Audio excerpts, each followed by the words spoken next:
इसलिए मुझे देर हो गई, इसलिए मैं वहां नहीं गया, इसलिए वो इतना कामयाब है, इसलिए वो इतना थका हुआ है।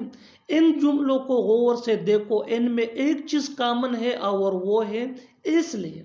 इसके लिए आपको यूज करना होगा इंग्लिश में that's why. That's why mean इसलिए। आइए कंप्लीट स्ट्रक्चर समझते हैं।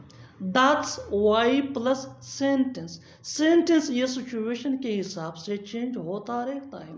आगे डिटेल से समझाता हूँ मिसालों से ही। Some example for better understanding. इसलिए मुझे देर हो गई कॉमन सेंटेंस है डेली लाइफ का जो हम रोज बोलते या सुनते हैं। That's why I was late.